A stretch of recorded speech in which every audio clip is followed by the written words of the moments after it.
चलो इस पोटली को इस पर्वत से नीचे फेंक देते हैं ताकि इस मायावी बालक का अंत हो सके। ठहरो जादूगर ठहरो, पहले इस बालक से मुझे मेरे अपमान का प्रतिशोध तो लेने दो। इस बालक ने मेरा भी अपमान किया है।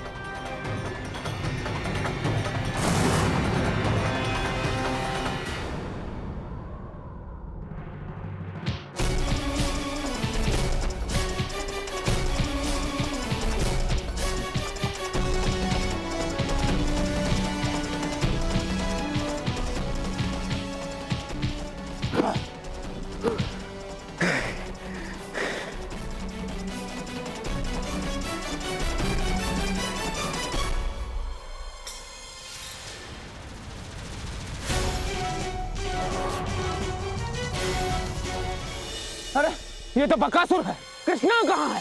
तुमने मेरा अपमान किया है, अब मैं प्रतिकार लूंगा।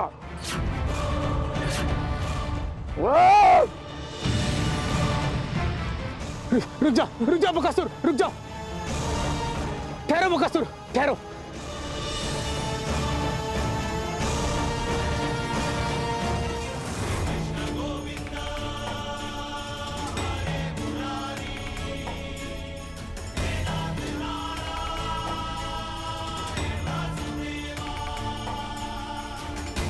कृष्णा, इतनी भी शीघ्रता क्या है मित्र?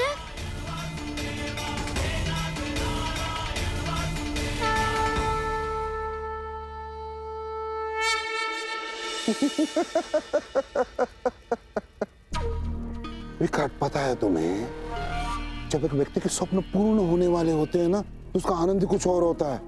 देखो ना, आज मैं कितना आनंदित हूं। पता है तुम्हें कि बकासुर बालक का रूप धारण करके कृष्ण के घर में घुस गया है। अब कृष्ण को ये नहीं पता कि वो अपने काल के साथ एक ही घर में, एक ही छत के नीचे रह रहा है। पता तो आपको भी नहीं है कि आपका काल आप ही के राजभवन में आप ही के पीछे खड़ा है मामा श्री। हाँ?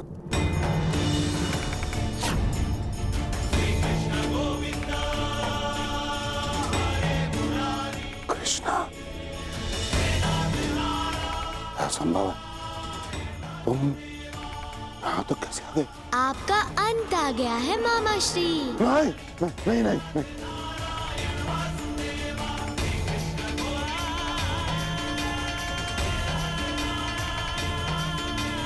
नहीं। मेरा काल मुझे समाप्त कर।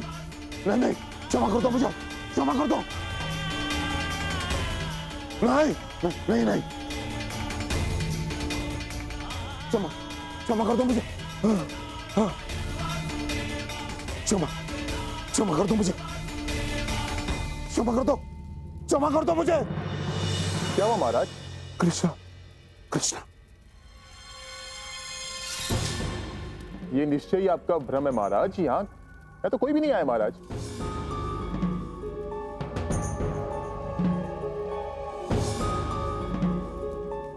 या उस विष्णु का छल है, उस विष्णु का।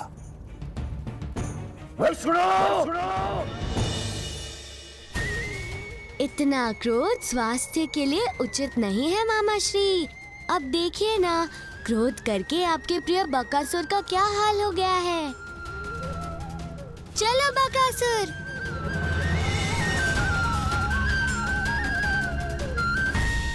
समझ में नहीं आ रहा कि हमसे इतनी बड़ी भूल हो कैसे गई। कृष्णा के स्थान पर हम बकासुर को ले आए, और कृष्णा यहाँ कहाँ से आ गया? जो हुआ अच्छा ही हुआ। भला टली, कृष्णा के आने से एक तो बकासुर के क्रोध से बच गए, और दूसरा बकासुर कृष्णा को ले जाके मार देगा।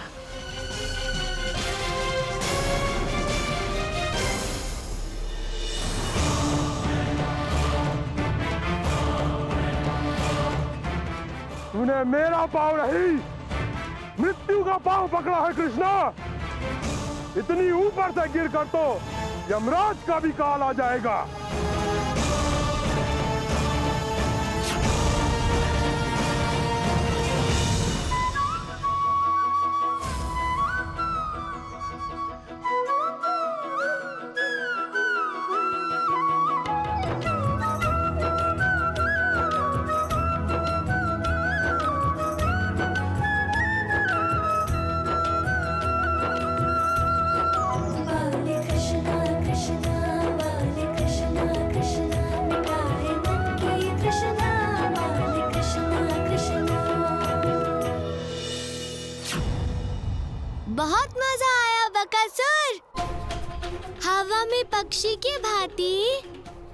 देखकर मन प्रसन्न हो गया। मेरा उपहास उड़ाता है लड़के, छोड़ूंगा नहीं मैं तुझे।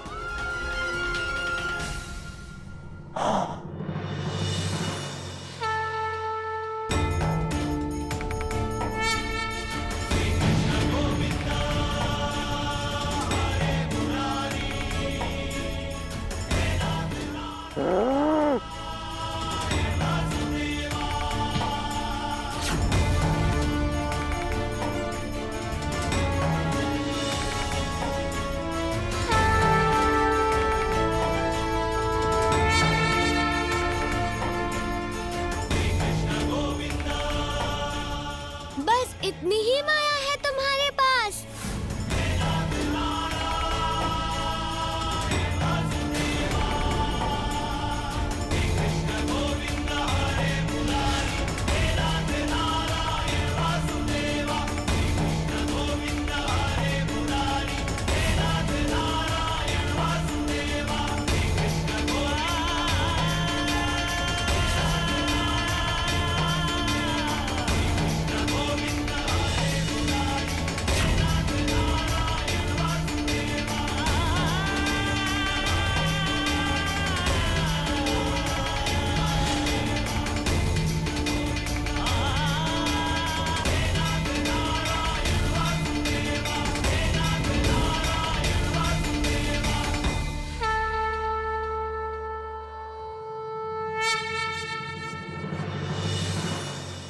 अभी तो मैं जा रहा हूँ कृष्णा, परंतु मैं लौटूंगा और उस समय तुझ पर आक्रमण करूंगा जब तू सावधान नहीं होगा।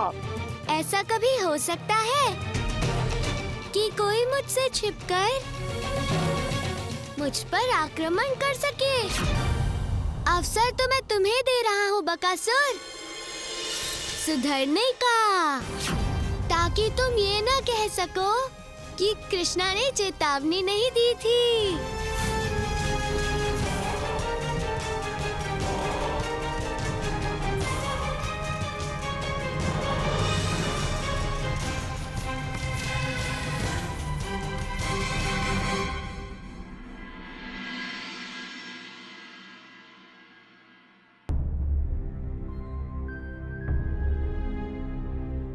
आज से पहले मुझे भोजन के लिए इतना शर्म नहीं करना पड़ा। लगता है आज मेरे भाग्य में ही भोजन नहीं है। स्वर्ण मुद्राओं के होते हुए भी मुझे भूखा रहना पड़ रहा है। वो एक और मिष्ठान भंडार है, शायद वहाँ कुछ मिल जाए।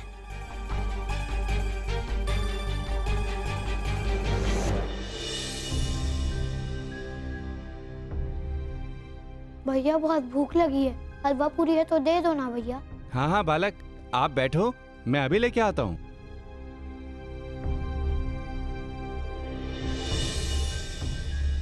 कृष्णा, तुम कहाँ चले गए थे? तुम तो इस शुरायु को सीख देने वाले थे ना? हाँ दाऊ, मैं बस शुरायु को शिक्षा देने के लिए ही गया था।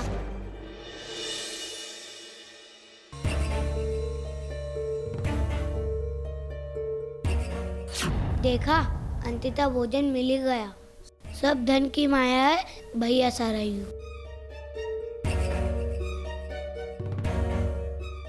किंतु इसमें घर के खाने का जैसा स्वाद नहीं है। कितना गंदा और अरुचिकर भोजन है।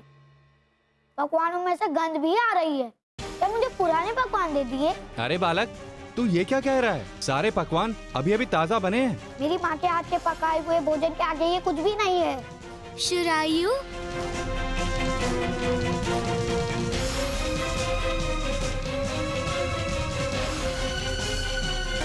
माँ के हाथ से बने भोजन की तुलना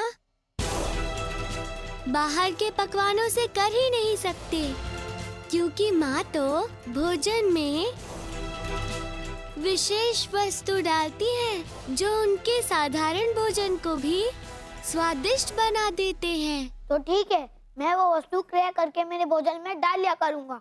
तनिक उसका नाम तो बताओ। तुम्हारी मैया का प्यार ही वो वस्तु है शुरायु। जिसके कारण उनके हाथ से बने भोजन की बराबरी बाहर का कोई पकवान नहीं कर सकता। और दुख की बात है कि जिन स्वर्ण मुद्राओं से तुम प्रेम क्रय करने का प्रयत्न कर रहे हो वो उससे कदापि नहीं मिल सकता। यदि प्रेम पाना है तो नम्र बनो शुरायु। तुम्हारे माता पिता तुम्हें इतना प्रेम करते हैं और तुम हो कि उनकी दी हुई स्वर्ण मुद्राओं से उनके प्रेम को तोल रहे हो। तुम्हें ऐसा नहीं करना चाहिए। अब जाकर काका काकी से क्षमा मांगो। सुनो जी, सुरायु सुबह से घर से रूठ कर निकला है, अभी तक घर वापस नहीं लौटा। पता नहीं उसने भोजन भी किया होगा कि नहीं। भाग्यवान, तुम्हारे इसी लाड प्यार ने उसे बिगाड़ दिया है। जिस प्रकार उसने हमारा अनादर किया तो उसी योग्य है कि भूखा रहे। ऐसा मत कहिए, सुरायु हमारा इकलौता पुत्र है। पता नहीं वो कहाँ होगा, किस हाल में होगा। जब तक मेरा पुत्र घर वापस नहीं लौटेगा ना, मैं जल की एक बूंद भी ग्रहण नहीं करूंगी। मुझे अपने लल्ला की बहुत चिंता हो रही है। तुमने भोजन कर लिया है किंतु अब तक वो घर पर तुम्हारी व्यथा में भूखे हैं शुरायु। जाओ, अब समय मत गवाओ।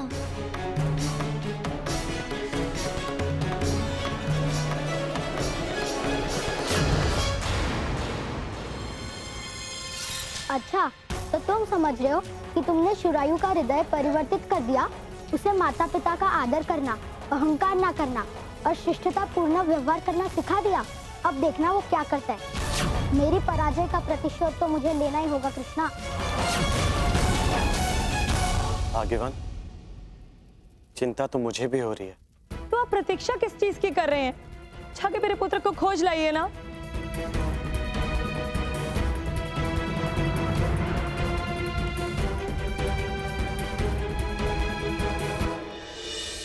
पुत्र, तू कहाँ था? मैं और तेरे पिताजी तुझे लेकर कब से चिंतित थे। मैया, मैं आपसे दुर्व्यवहार करके घर से भूखा तो निकल गया, किंतु अब मैं अपनी भूल समझ गया हूँ। मैया, बाबा, मुझे क्षमा कर दीजिए। यही चाहते थे ना आप कि मैं आपसे ऐसे ही क्षमा मांगू, किंतु मैं ऐसा कुछ नहीं करने वाला। मैं बाहर अच्छा भोजन करके आया हूँ, मुझे अपने किए पर कोई दुख नहीं।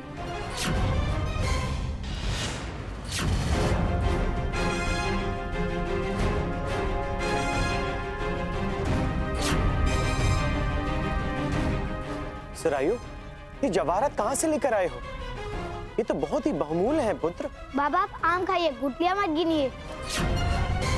सुरायु, मैं और तुम्हारी माता तुम्हारे लिए चिंतित थे। हमें लगा तुमसे अज्ञानतावश भूल हुई, लेकिन तुम्हें तुम्हारे व्यवहार में बिल्कुल भी पश्चाताप नहीं। तो तुम यहाँ आए ही क्यों? मैं यहाँ आया हूँ आपके प्रेम का ऋण चुकाने, ताकि आप मुझे भविष्य में किसी भी प्रकार का ताना ना दे सके।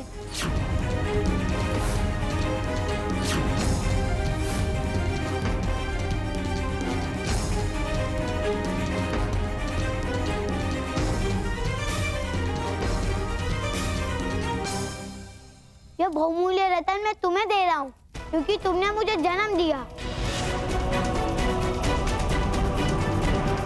और ये इसलिए क्योंकि आपने मुझे बड़ा किया और स्वादिष्ट भोजन कराया।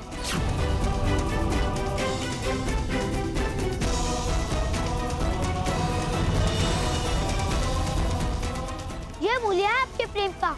आपने मुझे आश्रय दिया और मेरा पालन पोषण किया।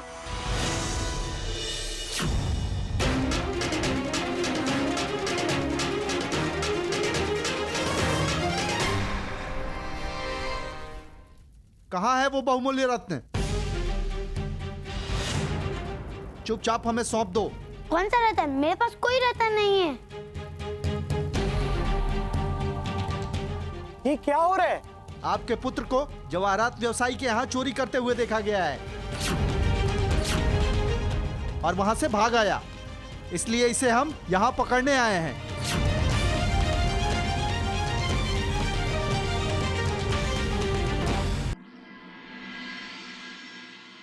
सुरायु, बुद्ध, क्या जवाहरात की चोरी तुमने की है?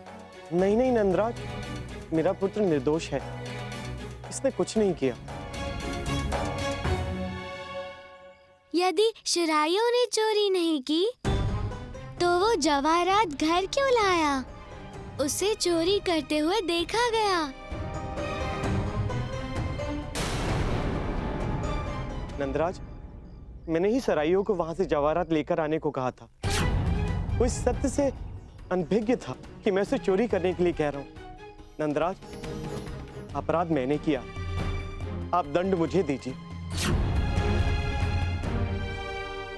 इतना बुरा व्यवहार करने के बाद भी शुरायु के पिता शुरायु को बचाने का प्रयत्न क्यों कर रहे हैं? क्योंकि माता पिता का प्रेम होता ही ऐसा है, निश्चल और अनमोल।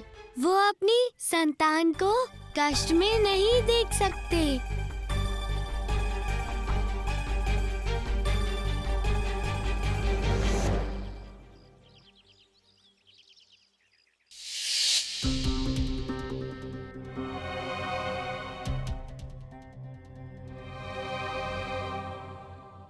क्यों सुरायु, आ गए लौटकर घर? हाँ, किंतु तुम्हें कैसे पता? हाँ, मैंने सब सुन लिया था। वो कृष्णा तुमसे कह रहा था ना कि जाकर अपने माता पिता से क्षमा मांग लो। पर भैया, मैं तो अपने अनुभव से कह रहा हूँ कि अगर तुमने अपने माता पिता की बात मान ली और उनके सामने झुक गए तो तुम्हें जीवन भर उनके सामने झुकना पड़ेगा। वो तुम्हें कभी भी अपना जीवन अपने मर्जी से नहीं जीने देंगे। हाँ बक्कू, मैं भी यही सोच कर घर से निकला था, किंतु घर से बाहर आकर समझ आया कि माता पिता के बिना जीवन कितना कठिन है। झुकना तो मैं भी नहीं चाहता अपने माता पिता के समक्ष, किंतु मेरे पास और कोई मार्ग भी तो नहीं है। एक मार्ग है तुम्हारे पास, जिससे तुम्हारे माता पिता तुम्हारा बहुत सम्मान करने लगेंगे। और शायद तुम नहीं जानते हो कि धन से तुम और कार्यों की तरह ये कार्य भी तुम सुगमता से कर सकते हो। धन देखकर तुम्हारे माता पिता बहुत प्रसन्न हो जाएंगे मित्र। किंतु मैं इतना धन लाऊंगा कहाँ से बक्कू? मेरे माता पिता के पास बहुत कुछ है, मुझे उन्हें प्रसन्न करने के लिए बहुत सा धन चाहिए होगा। बक्कू, इसकी चिंता क्यों कर रहे हो? वो देखो, वो आभूषण की दुकान पर रखी हुई वो पोटली देखो।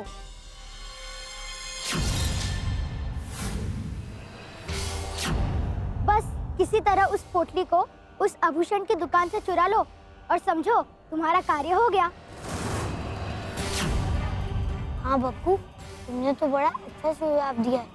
अब मैया और बाबा मेरे सामने झुकने लगेंगे।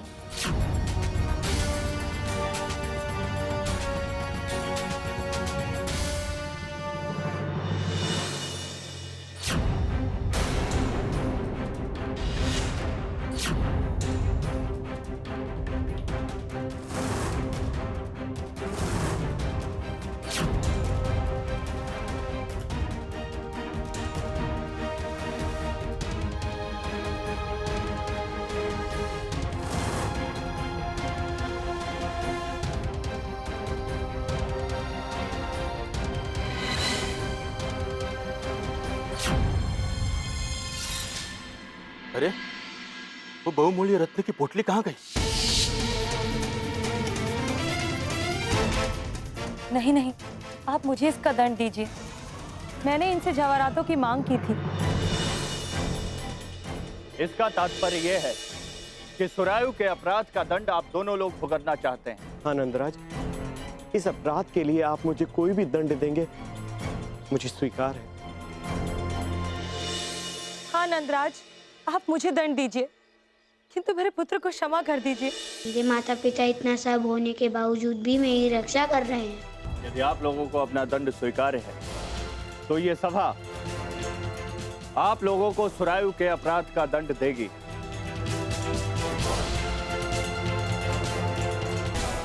रुकिए नंदराज, इन दोनों में से कोई भी मैं अपराध करने नहीं भुगत सकता, क्योंकि इन्होंने मुझे चोरी करने के लिए नहीं कहा था। ये मेरी रक्षा करने के लिए सभा में असत्य कह रहे हैं। मैंने चोरी मेरे स्वाद के लिए की।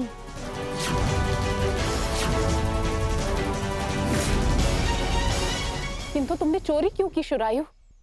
क्या आवश्यकता थी चोरी करने की? क्योंकि मैं इनके आश्रय में नहीं रहना चाहता था। मैं इनको दिखाना चाहता था कि मैं इनके बगैर भी अपना जीवन यापन कर सकता हूँ, इसलिए मैंने चोरी की। हाँ हाँ, ये सत्य है कि मैंने और सुरायु के पिता ने सभा में असत्य कहा, लेकिन ये असत्य नहीं। इस अपराधी को हमने अपराधी बनाया है। हमारी सबसे बड़ी भूल ये थी कि हमने इसका पालन पोषण जीवन के मूल्यों से नहीं अपितु धन से किया। जिस मटकी में हमें संस्कारों का जल भरना चाहिए था, उसमें हमने धन भर दिया। आप उचित कह रही हैं, किंतु सुरायु ने अपराध किया है, इसलिए उसको दंड अवश्य मिलेगा।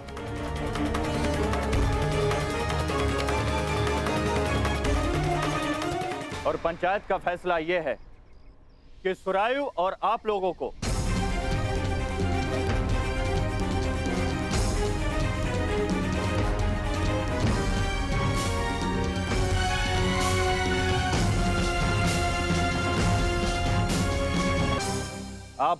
क्षमा किया जाता है।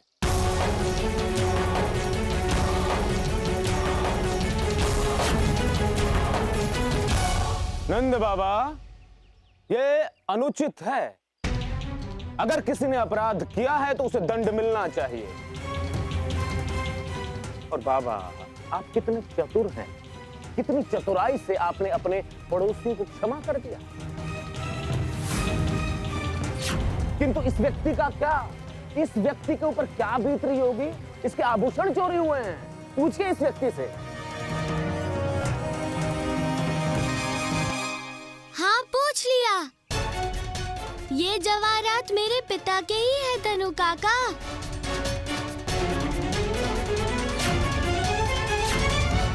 हाँ हाँ जतानु सेठ, ये जवाहरात मेरे नहीं हैं, बल्कि नंदराज के हैं। किंतु मुझे समझ में ये नहीं आ रहा कि ये जवाहरात मेरे दुकान में आए कैसे।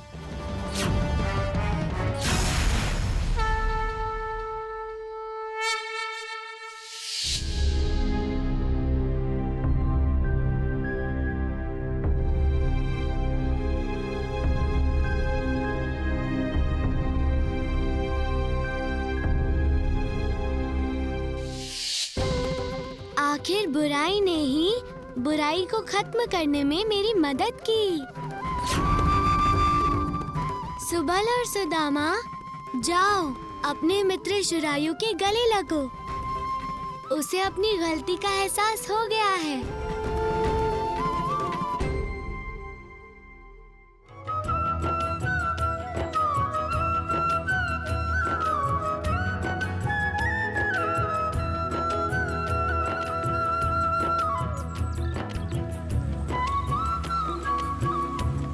त्रुटि सबसे होती है कृष्णा, मुझसे भी हो गई। मित्र सुबल और सुदामा, मुझे क्षमा कर दो। किंतु अब मैं समझ गया हूँ कि प्रेम की तुलना धन से करना मनुष्य के जीवन की सबसे बड़ी मूर्खता है। बाले कृष्णा कृष्णा, बाले कृष्णा कृष्णा, मिटाए मन की तृष्णा। बाले कृष्णा कृष्णा।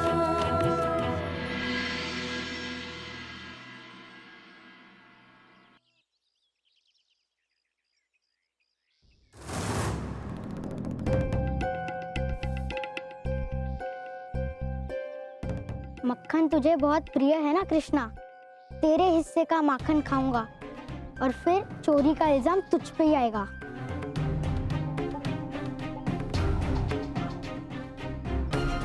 बकासुर, ये मेरा गांव है। यहाँ की हर मटकी का माखन मेरा है।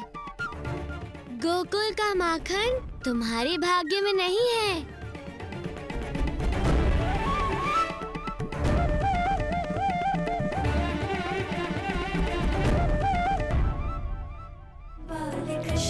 कृष्णा, बाले कृष्णा कृष्णा, मिटाए मन की तृष्णा। बाले कृष्णा कृष्णा, बाले कृष्णा कृष्णा, बाले कृष्णा कृष्णा, मिटाए मन की तृष्णा। बाले कृष्णा। कृष्णा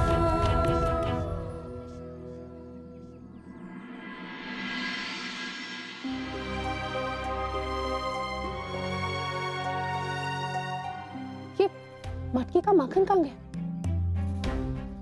कान्हा, कान्हा इधर आ। तूने फिर से मुझसे बिना पूछे माखन खाया?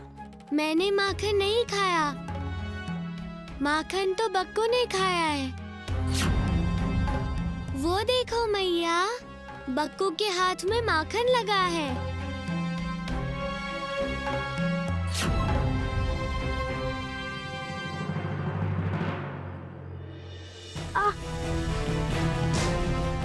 अच्छा, तो बक्कू तू भी कान्हा की संगत में उसी की तरह बिगड़ गया है। माखन चोरी करके खाई तूने।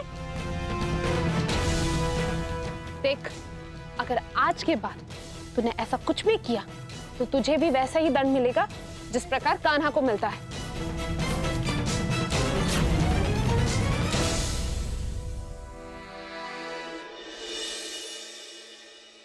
कान्हा, बलराम, तुम्हारी मामी आ रही है और उनके साथ तुम्हारे बड़े भैया देवू भी आ रहे हैं। देखो, तुम दोनों उनके समक्ष कोई भी चंचलता मत करना, ठीक है?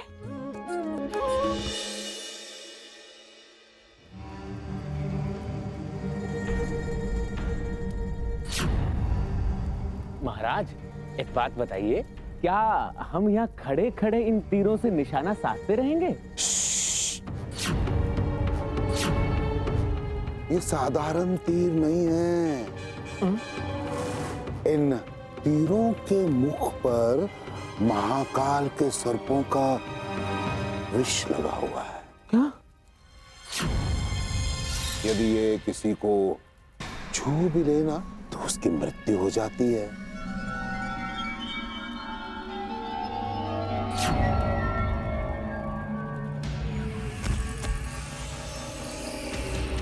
देखा?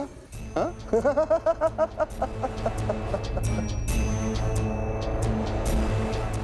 अकसर इन तीरों से केवल कृष्णा नहीं, उसके संपूर्ण परिवार को समाप्त कर दो। कृष्णा, तुझे और तेरे परिवार को इन विषैले तीरों और मेरे क्रोध से कोई नहीं बचा सकता।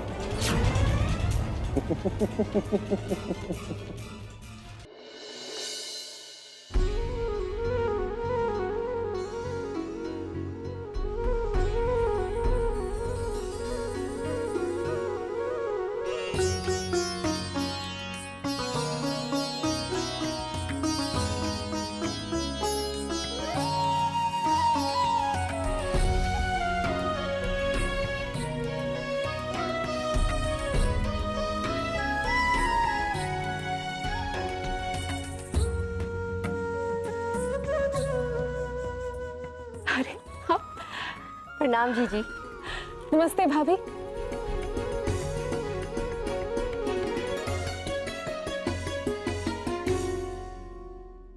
कैसी हो भाभी?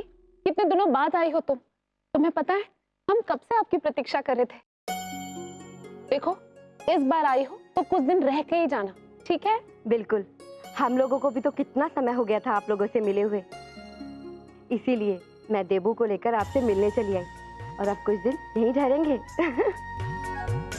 प्रणाम बुआ श्री। देवू, इतना बड़ा हो गया है तो पुत्र।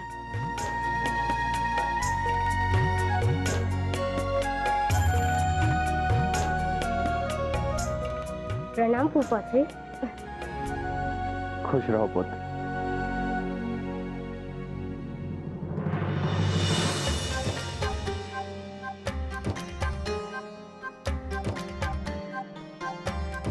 पुत्र कृष्णा, इस चूहे को इस स्थान से दूर रखो। तुम्हें ज्ञात नहीं है, तुम्हारा ये भाई चूहे से बहुत भय खाता है। मामी श्री, ये तो छोटा सा चूहा है, इससे कैसा भय?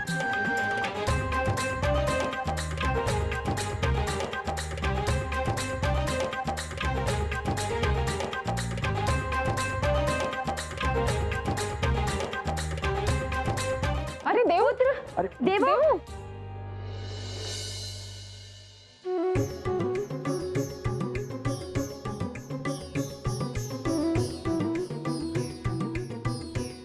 देवू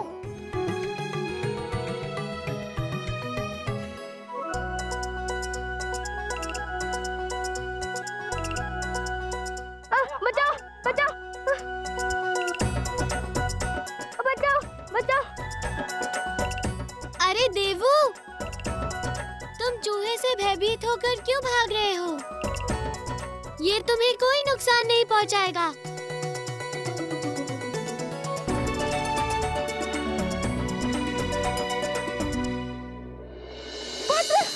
रुक जा पुत्र। देवो रुको, मेरे बच्चा।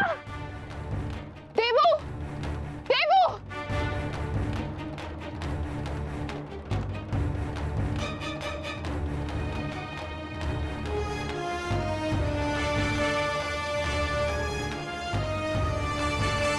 देवू सुनो तो, ये कुछ नहीं करेगा। वो तो तुम्हारे पीछे गुड़ लगा है ना, इसीलिए भाग रहा है। तुम यदि भागोगे तो वो भी भागेगा। देवो रुक बेटा, देखो मेरे बच्चे को बचाओ। देवो मेरे बच्चे, रुक जा रुक जा रुक जा।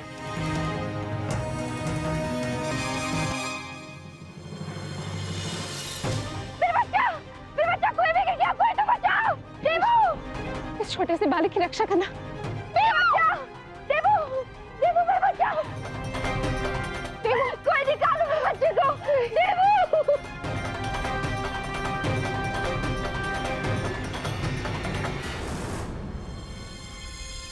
ये लो दैत्य भैया, मैंने तुम्हारे लिए मचान भी बना दी है। और एक बात ध्यान से सुनो, यही उचित समय है। नंद के घर में कोई नहीं है। शीघ्रता से जो करना है करो, बस शुभ समाचार सुना दो। बहुत दिन हो गए शुभ समाचार सुने।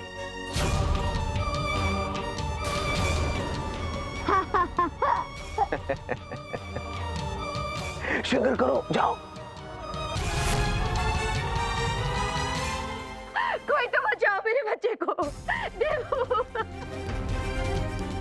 इस कुएं में तो डूबने भर के पानी तक नहीं है, किंतु ये बच्चा बहुत भयभीत है और कहीं ये भय के कारण डूब ना जाए।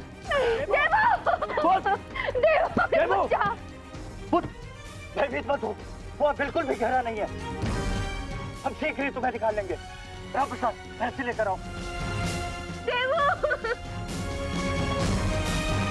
कान्हा, एक तो पहले से देबू को भयभीत कर दिया, अब खड़े क्या विचार कर रहे हो? यही सोच रहा हूँ कि मनुष्य कठिनाई से नहीं, किंतु कठिनाई के नाम से ही कितना डर जाता है।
ये क्या, जल का स्तर अपने आप ऊपर आ रहा है।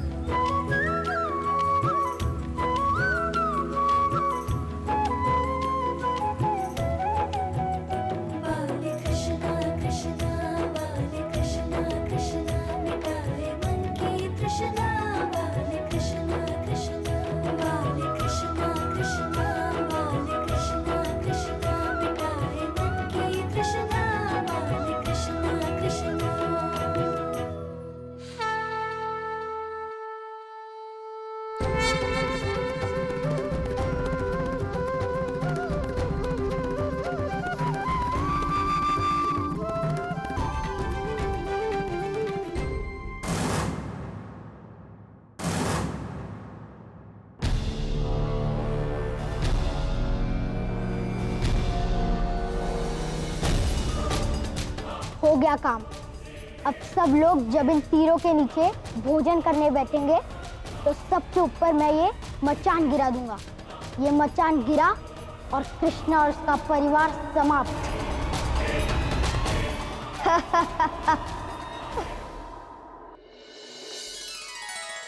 ये तो हरि का चमत्कार है, जो पानी का असर अपने आप ऊपर आ गया। प्रभु आपका लाख लाख धन्यवाद।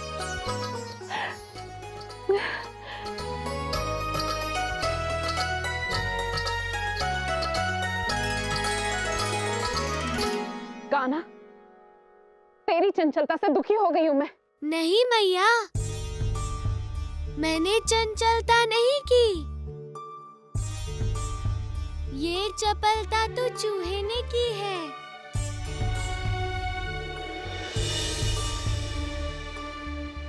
उस चूहे को लाने वाला भी तो तू ही है ना। देख कान्हा, यदि तूने और चंचलता की तो देखना मैं तुझे दंड क्या देती हूँ। चलिए चलो देव। आइए। कान्हा, अच्छा हुआ कि देवू भैया बच गए। हाँ, देवू भैया बच गया। देवू भैया की चिंता थोड़ी मुझे भी है। सोच रहा हूँ कि जीवन की कठिनाइयों का सामना देवू भैया कैसे करेंगे। उनके अंदर के भय को मुझे किसी प्रकार निकालना होगा। हाँ कान्हा, हमें देवू भैया का भय मिटाना होगा। इसमें हम सब तुम्हारे साथ हैं।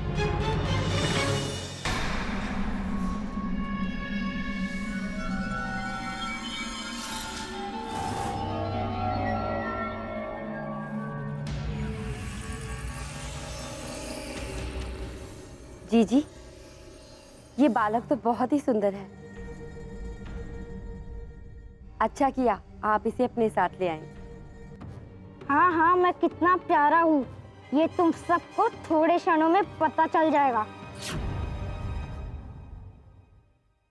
चलिए, अब आप सब भोजन आरंभ कीजिए। चलो बक्को, खाओ। नहीं, रुकिए।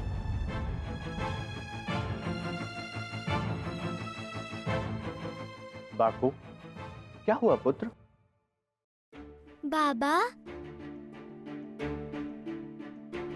बक्को की इच्छा है कि आज हम सब यहाँ बैठकर भोजन करें, ताकि सारा खेल ही समाप्त हो जाए। क्यों बक्को, यही चाहते हो ना तुम? कान्हा, ये क्या कह रहे हो तुम पुत्र? मेरा अर्थ है कि हम सब भोजन समाप्त करके शीघ्रता से बाहर खेलने जाएं। अब तो प्रसन्न हो ना बक्कू? हम आपका साथ देने यहाँ आ गए हैं। हाँ, मैं बहुत प्रसन्न हूँ, बहुत। क्योंकि आज तू अपने परिवार के साथ अंतिम बार भोजन करने बैठा है कृष्णा। चलिए, खाना आरंभ कीजिए।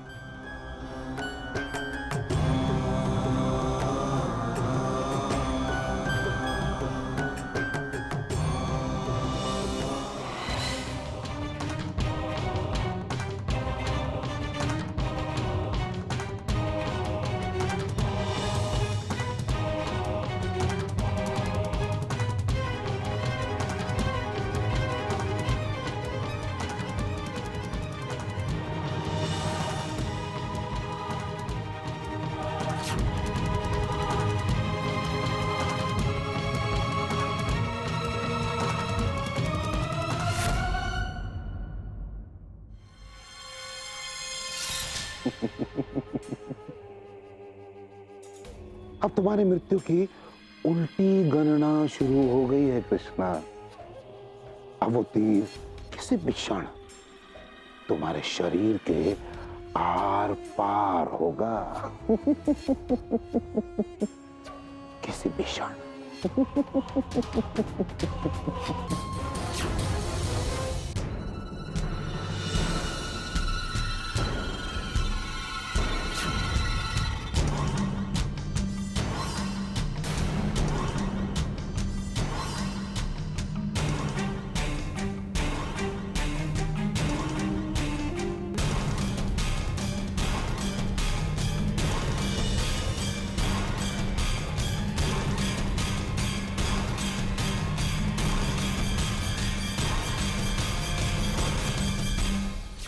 ये मचान किसी भी क्षण गिर सकता है। अब मुझे यहाँ से जाना होगा। मैं जल लेके आता हूँ। जल तो यही है।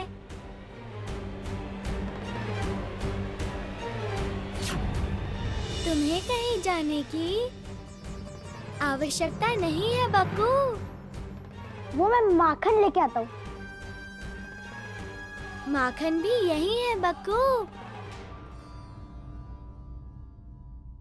लो खा लो माखन बक्कू। बापू, कान्हा सदैव अपने पास ही माखन रखकर भोजन करता है।